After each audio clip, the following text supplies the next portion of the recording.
నమస్కారం ఘంటారావానికి స్వాగతం. ముందుగా ప్రధానాంశాలు. ధాన్యం కొనుగోలు రాష్ట్ర ఆర్థిక పరిస్థితిపై సీఎం సమీక్ష. మంత్రులు ఉత్తమ్ పొంగులేటితో సమాలోచనలు.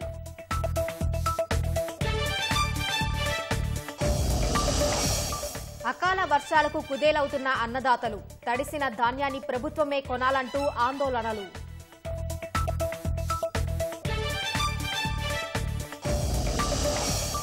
తరుగు పేరుతో రైతులను ఇబ్బంది పెట్టొద్దన్న కేటీఆర్. కరెంటు కోతలపై వైఫల్యాన్ని సీఎం ఒప్పుకోవట్లేదన్న హరీష్.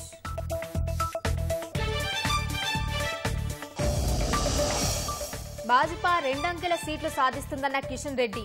రేవంత్ తప్పుడు ప్రచారాలకు ప్రజలు బుద్ధి చెప్పారని జోస్యం.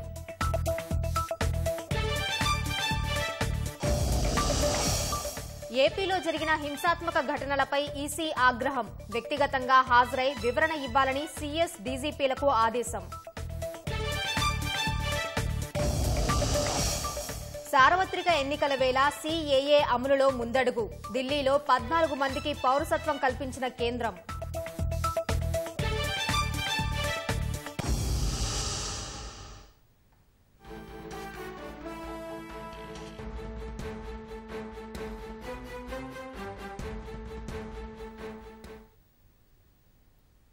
ధాన్యం కొనుగోలు, వ్యవసాయం, రాష్ట్ర ఆర్థిక పరిస్థితిపై సీఎం సమీక్ష నిర్వహిస్తున్నారు. మరిన్ని వివరాలు మా ప్రతినిధి నగేష్ ని అడిగి తెలుసుకుందాం. నగేష్, ముఖ్యమంత్రి సమీక్షకు సంబంధించిన వివరాలు చెప్పండి.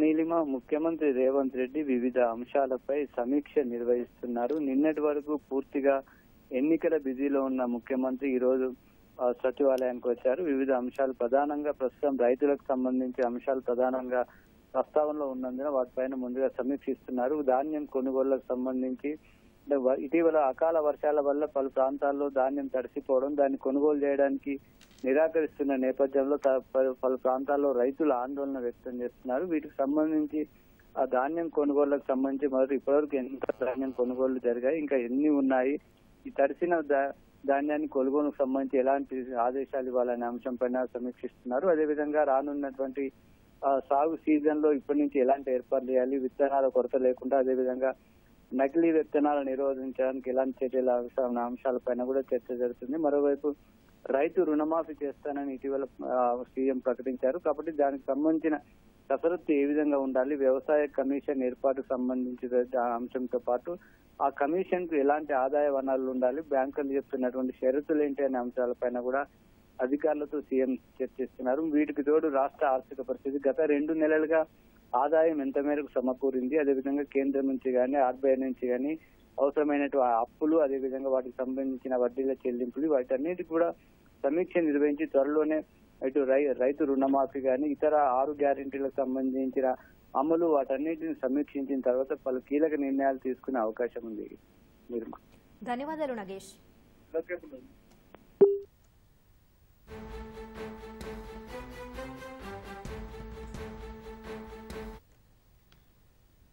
అకాల వర్షాలు రైతులను కోలుకోలేని దెబ్బతీస్తున్నాయి. జోరు వానకి పలుచోట్ల కల్లాలు మార్కెట్ల వద్దకి తీసుకొచ్చిన ధాన్యం తడిసి ముద్దయింది. కొద్ది రోజులుగా ధాన్యం కొనుగోలు నిలిచిపోవడం వల్ల తీవ్ర ఇబ్బంది పడుతున్నామని ఆవేదన వ్యక్తం చేశారు. తడిచిన ధాన్యాన్ని ప్రభుత్వమే కొనుగోలు చేయాలంటూ పలుచోట్ల కర్షకులు ఆందోళనకు దిగారు. వర్షానికి తడిచిన ధాన్యాన్ని ప్రభుత్వమే కొనుగోలు చేయాలంటూ పలుచోట్ల రైతులు ఆందోళనకు దిగారు. కామారెడ్డి జిల్లా నిజాంసాగర్ మండలం కొమలంచ గ్రామంలో తడిచిన ధాన్యాన్ని రాష్ట్ర ప్రభుత్వం కొనుగోలు చేయాలని కర్షకులు రోడ్డెక్కారు. 5 రోజులుగా ధాన్యం కొనుగోళ్లు నిలిచిపోయాయని నిరసనకు దిగారు. 40 లారీలకు పైగా ధాన్యం ఇంకా కల్లాల్లోనే ఉందన్న రైతులు వడ్లని ఎఫ్సీఐ కేంద్రాలకు తరలించి 25 రోజులు గడిచినా ఇంకా తూకం జరగడం లేదంటూ రోధిస్తున్నారు. అధికారులు సమస్యను పరిష్కరించే వరకు కదిలేది లేదంటూ ప్రభుత్వానికి వ్యతిరేకంగా నినాదాలు చేశారు.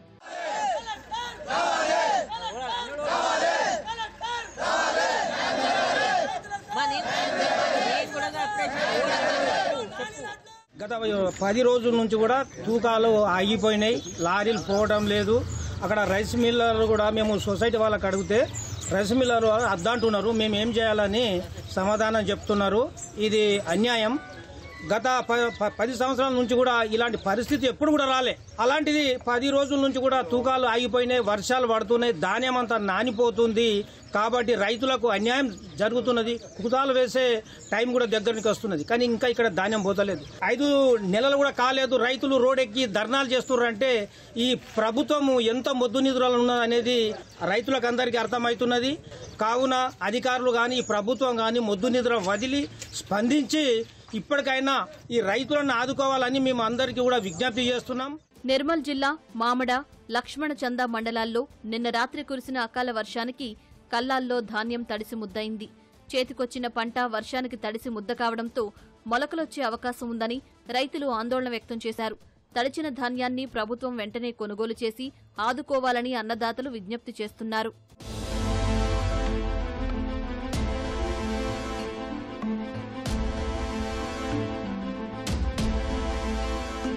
నిన్న రాత్రి కురిసిన అకాల వర్షానికి మొత్తం ధాన్యం మొత్తం తడిసిపోయింది. ఇటువంటి ధాన్యాన్ని ప్రభుత్వం మొత్తం కొనుగోలు చేసి రైతులను ఆదుకోవాలని మా యొక్క మనవి.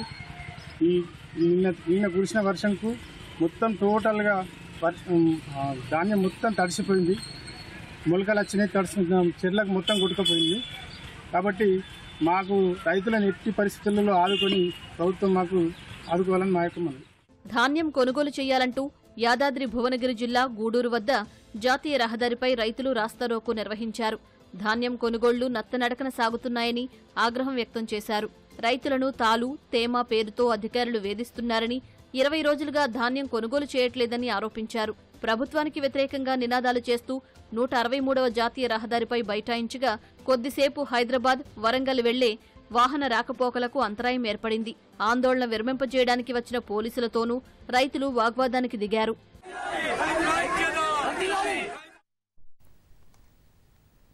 ధాన్యం కొనుగోలు చేయాలని 25 రోజులుగా రైతులు ఆందోళన చేస్తున్నా ప్రభుత్వం పట్టించుకోలేదని బారాసా కార్యనిర్వాహక అధ్యక్షుడు కేటీఆర్ విమర్శించారు. ప్రభుత్వం వెంటనే ధాన్యం కొనుగోళ్లను ప్రారంభించి రైతులను ఆదుకోవాలని ఆయన డిమాండ్ చేశారు. తరుగు పేరుతో రైతులను ఇబ్బంది పెట్టవద్దని కోరిన కేటీఆర్ రాజకీయాలు పక్కన పెట్టి రైతులను వెంటనే ఆదుకోవాలని సూచించారు.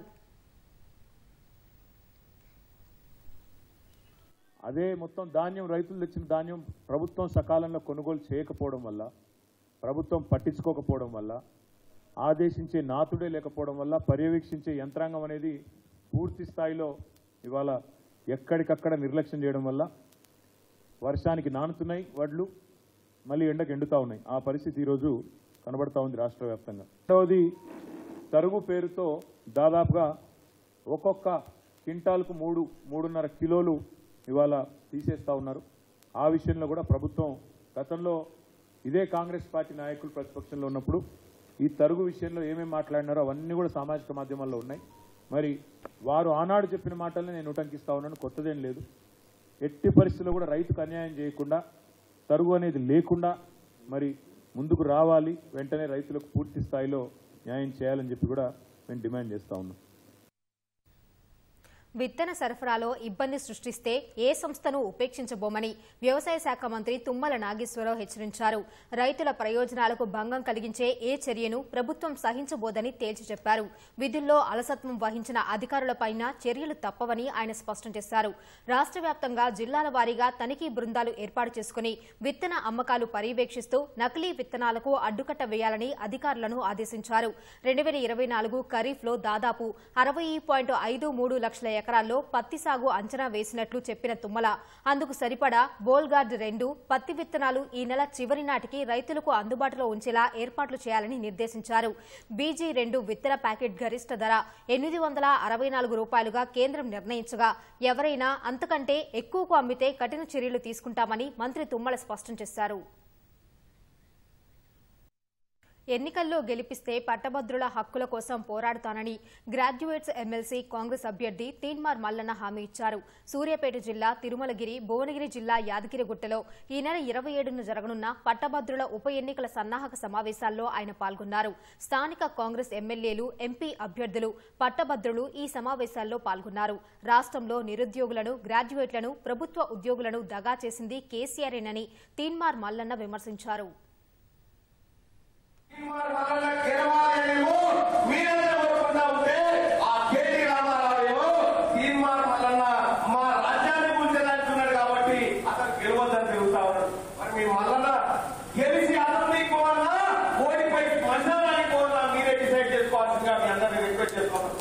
317 తీసుకొచ్చినోడు కేసీఆర్ జీవో నెంబర్ 46 తీసుకొచ్చి ఈ విద్యార్థుల నోట్లో మట్టి కొట్టి వాళ్ళ ఉద్యోగాలు దూరం చేసిన దుర్మార్గుడు కేసీఆర్ 317 జీవోలు సాధించి ఆ 46 జీవోలు కూడా రద్దు చేసి బాధితులకు న్యాయం చేస్తామనేటువంటి హామీ కాంగ్రెస్ పార్టీ ఇచ్చింది. కాంగ్రెస్ పార్టీ ద్వారా ఈ పనులన్నీ చేయించే బాధ్యత తీర్మానం వల్లగా మా తమ్ముడు తీసుకుంటున్నాడని చెప్పి పట్టభద్రులకు మీరు తెలియజేయండి. హైదరాబాద్ కేంద్రపాలిత ప్రాంతం విషయంలో భాజపా ఆలోచన ఏమిటో అవగాహన లేకుండా మాట్లాడేది ఎవరో జూన్ 4వ తేదీ తర్వాత తెలుస్తుందని బారాసా కార్యనిర్వాహక అధ్యక్షుడు కేటీఆర్ అన్నారు.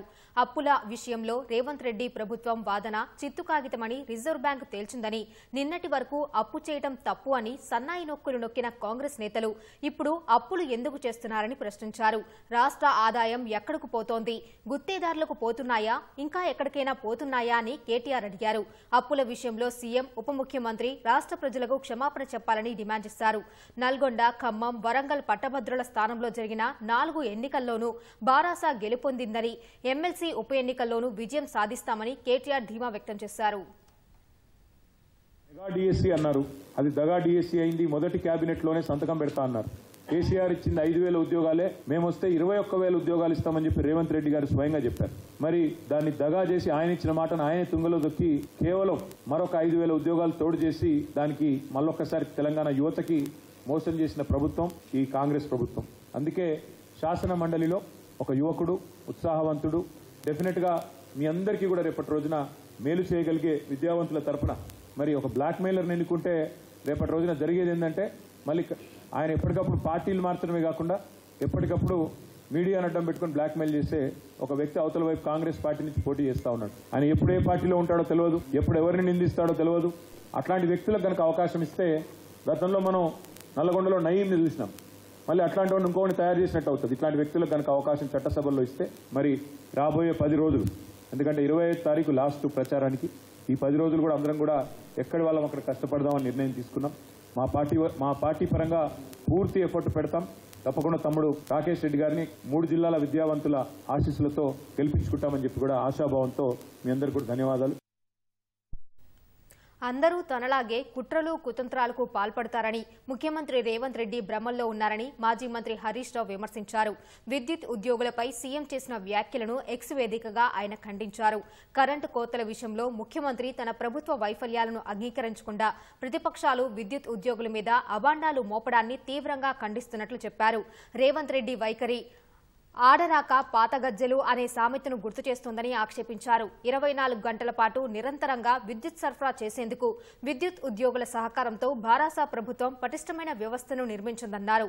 కేవలం 5 నెలల్లోనే కాంగ్రెస్ ప్రభుత్వం ఆ వ్యవస్థను కుప్పకూల్చిందని దుయ్యబట్టారు. తెలంగాణ ఉద్యమంలో కీలక పాత్ర పోషించిన విద్యుత్ ఉద్యోగులను చీటికి మాటికి నిందించడం వారి ఆత్మస్థైర్యాన్ని దెబ్బతీయడమేనన్నారు. కరెంటు కోతలను ఎలా సరిదిద్దాలనే చిత్తశుద్ది ముఖ్యమంత్రికి లేకపోవడం దురదృష్టకరమని హరీష్ రావు వ్యాఖ్యానించారు.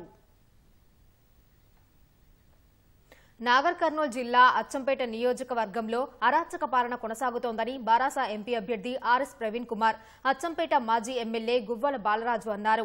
బారాసా కార్యకర్తలపై దాడులు చేసినా పోలీసులు చర్యలు తీసుకోవడం లేదని ఆరోపించారు. అచ్చంపేటలో బారాసా కార్యకర్త బాలరాజు ఇంటిపై దుండగులు దాడి చేస్తుంటే పోలీసులు ప్రేక్షక పాత్ర వహించారని ప్రవీణ్ కుమార్ ఆరోపించారు. పోలింగ్ రోజే ఇరు వర్గాల మధ్య ఘర్షణ జరిగినప్పుడు ముందస్తుగా చర్యలు తీసుకుంటే దాడులు జరిగేవి కావన్నారు. ఇప్పటికీ నిందితుల్ని పోలీసులు అదుపులోకి తీసుకోకపోవడంపై అనుమానం వ్యక్తం చేశారు. మీ కళ్ళ ముందర నిందితులు ఘోరంగా గుత్పకట్టెలు తీసుకొని మారణాలు తీసుకొని వాళ్ళు చంపడానికి ప్రయత్నం చేస్తుంటే ఇప్పటికి కూడా నిందితులను పట్టుకోలేకపోతున్నారు. వాళ్ళు కళ్ళ ముందర నిందితులను పట్టుకోలేరు. రేపు పొద్దున పరారులో నిందితులు పట్టుకుంటారని గ్యారంటీ ఉన్నది. రేపు మీరు జరగబోయేది ఏంది? ఇక్కడ స్థానిక ఎమ్మెల్యే ఆదేశాల మేరకు వాళ్ళు వచ్చి మీ దగ్గర సరెండర్ అవుతారు. వాళ్ళకు ఒక్క దెబ్బ తగలకుండా వాళ్ళను జాగ్రత్తగా 41A నోటీస్ ఇచ్చి సెక్షన్ 3, సెక్షన్ 4 ప్రకారం మీరు నోటీస్ ఇచ్చి వాళ్ళను జాగ్రత్తగా మీరు వదిలేస్తారు. మీ బాస్ మరి సిఆర్పిసినా లేకపోతే మరి రేవంత్ రెడ్డి లేకపోతే వాళ్ళ తమ్ముడా లేకపోతే ఇక్కడ స్థానిక ఎమ్మెల్యేనా? దీని మీద పోలీస్ ఆఫీసర్లు డీజీపీ గారు వివరణ ఇవ్వాలి. అధికార పార్టీలో ఉంటే పోలీసు వాళ్ళు వీళ్ళని తన్నినా నడుస్తుంది, అధికార పార్టీలు ఉంటే బెల్ట్తో మరి బాధితులను కొట్టినా నడుస్తుంది. ఇదే కదా. తర్వాత అధికార పార్టీ వాళ్ళు ఎన్ని దౌర్జన్యాలు చేసినా మీరు నిందితులను అరెస్ట్ చేయరా? ఇదేనా మరి చెప్తున్నది? రాష్ట్రంలో జరిగిన లోక్సభ ఎన్నికల్లో కుట్రలతో గెలవాలని ప్రయత్నించిన సీఎం రేవంత్ రెడ్డికి ఓటర్లు తగిన గుణపాఠం చెప్పారని జూన్ 4న ఆ విషయం ఫలితాల్లో వెల్లడవుతుందని భాజపా రాష్ట్ర అధ్యక్షుడు కిషన్ రెడ్డి అన్నారు. గత ఎన్నికల్లో బారాసా భాజపా ఒక్కటేనని రేవంత్ రెడ్డి ప్రచారం చేశారని విమర్శించారు. రాష్ట్రంలో తప్పకుండా 2 అంకెల సీట్లు సాధిస్తామని స్పష్టం చేశారు. గత ఎన్నికల్లో ఏదైతే బీజేపీ బీఆర్ఎస్ అనేటువంటి ఒక నినాదంతో కాంగ్రెస్ పార్టీ అధికారంలోకి వచ్చిందో ఈసారి రాజ్యాంగము రిజర్వేషన్స్ నినాదంతో తెలంగాణలో గెలవాలని రేవంత్ రెడ్డి కుట్ర చేశాడు. ఆ రోజు అదేవిధంగా తప్పుడు ప్రచారం చేసి సక్సెస్ఫుల్ గా బీజేపీ బీఆర్ఎస్ ఒకటనే నినాదంతో కాంగ్రెస్ పార్టీ బీజేపీని వెనుకకు నెట్టేసి ఆ రోజు అధికారంలోకి వచ్చింది. మళ్ళీ ఇప్పుడు పార్లమెంట్ ఎన్నికల్లో కూడా రిజర్వేషన్స్ అంశాన్ని ముందుకు తీసుకొచ్చి మేము గెలుస్తామనేటువంటి దుర్మార్గపు ఆలోచన చేసినప్పటికీ ఏ వర్గాలైతే రిజర్వేషన్ పరిధిలో వస్తాయో వాళ్లే ఈరోజు ముందుండి బీజేపీకి ఓట్లు వేశారని చెప్పి నేను భావిస్తా ఉన్నాను. 1% కూడా రేవంత్ రెడ్డి మాట ఎవరూ నమ్మలేదు. ఆయన నవ్వుల పాలయ్యాడు. ఆయన మాటలు విని ప్రజలు నవ్వుకున్నారు. నా పాలనకు పరీక్ష అనే విధంగా ఆయన పాలనే మొదలుపెట్టలే. ఆయన ఇంతవరకు పాలనే మొదలు పెట్టకుండా నా పాలనకు పరీక్ష అన్నాడు. కాబట్టి రేపు ఫలితాలు వచ్చిన తర్వాత ఆయన ఏం పరీక్ష పాస్ అయ్యాడో ఫెయిల్ అయ్యాడో తెలుస్తుంది. ఆయన ఫెయిల్ అయితే ఏం చేస్తాడో ఆయననే చెప్పుకోవాలి. ఎందుకంటే ఎవరు అడగలే ఆయనను. ఈ ఎన్నికల్లో ఒక నూతన రాజకీయ అధ్యాయం ప్రారంభం కానున్నది. భారతీయ జనతా పార్టీ ఒక ప్రత్యామ్నాయ శక్తిగా ఇటు కాంగ్రెస్ పార్టీకి అటు బీఆర్ఎస్ పార్టీకి ఈరోజు ఆవిర్భవించనున్నది. అంతేకాకుండా బీఆర్ఎస్ యొక్క ప్రభావము పూర్తిగా కనుమరుగవుతుంది. ఆ పార్టీ తెలంగాణ రాజకీయాల్లో ఇర్రెలవెంట్గా ఈరోజు అవతరించనున్నది. ఆంధ్రప్రదేశ్లోని పల్నాడు జిల్లాలో వరుస హింసాత్మక ఘటనల నేపథ్యంలో 144 సెక్షన్ విధించిన పోలీసులు మాచర్ల, గురజాల, నర్సరావుపేట నియోజకవర్గాల్లో భారీగా బలగాలను మోహరించారు. 1800 మంది పోలీసులు పహారా కాస్తున్నారు. మాచర్ల ఎమ్మెల్యే పిన్నెల్లి రామకృష్ణారెడ్డి నిన్న కారంపూడిలో విధ్వంసానికి పాల్పడ్డారు. గురజాల ఎమ్మెల్యే కాసు మహేష్ రెడ్డి మాచవరం మండలం కొత్త గణేశునిపాడు వెళ్లి అనుచరులతో కలిసి బీభత్సం సృష్టించారు. మాచర్ల నియోజకవర్గంపై ప్రత్యేక దృష్టి పెట్టిన పోలీసులు మాచర్ల, కారంపూడిలో 1200 మందిని మోహరించారు.